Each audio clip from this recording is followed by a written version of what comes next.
Sa mga kababayan ko mga taga San Pascual, alam nyo ba na ang paaralang elementarya ng Barangay Resplandor ay naitatag noong panahon ng pamumuno ng noon ay kasalukuyang barangay captain na si Pangulong Moises Isis Gia Chavez.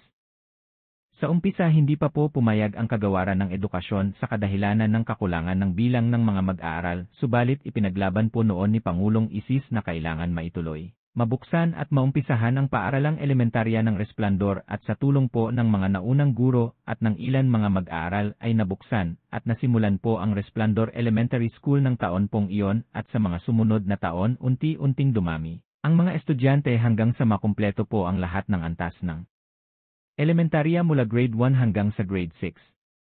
Maipagmamalaki po namin na ang mga naunang batch ng eskwelahang ito ay mga naging matagumpay na mga profesional, mga naging guro, enhenyero at iba pa pong larangan ng mga propesyon na kanilang napili.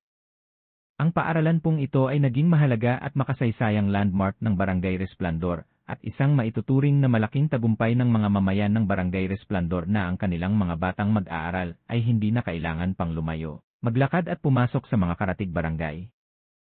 Si Moises Isis Gia Chavez po ay nagsilbi bilang barangay captain sa loob ng 18 taon at isa rin po sa maipagmamalaki niya ay ang karangalan na nakamit ng ang Barangay Resplandor ay lumahok sa isang proyekto ng pamahalaang bayan ng San Pascual ng magdaos ng Green and Clean Contest at ang Barangay Resplandor po ang nahirang at nagkamit ng unang pwesto sa buong San Pascual at nabiyayaan ng gantimpalang salapi na siya po naging daan upang makabili ng lupa na kinatatayuan ngayon ng Barangay Covered Court na malimit na pinagdarausan ng mga mahahalagang mga okasyon sa barangay bukod sa mga sports event.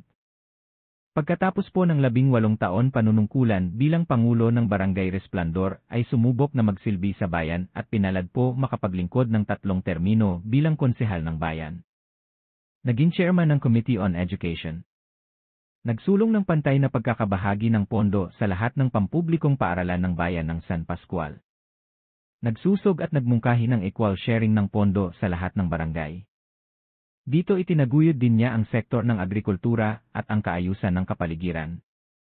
Pagkatapos ng termino bilang konsehal naglingkod naman po siya sa opisina ng Punong Bayan at naging officer in charge ng Menro at aktibo rin nakipag-ugnayan sa Municipal Agriculture Office na mahagi ng mga pananim na punlang kakao at aktibong nakilahok sa pagpapalawak ng produksyon ng kakao sa buong bayan San Pascual sang-ayon sa makabagong pamamaraan sa pagtatanim, pangangalaga at sa pagproseso ng mga aning kakao upang gawing tablya at tsokolate.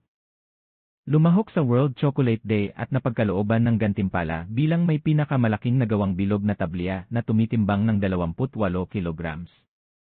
Sumali sa 2024 Barako Fest na nagtampok ng mga pangunahing produktong agrikultura ng bayan ng San Pascual. Muli pong magbabalik sa paglilingkod upang ipagpatuloy ang magandang nasimulan. Dito na po tayo sa subok na. Konsehal Moises Isis Chavez No. 7 ay balota. Iboto nating muli.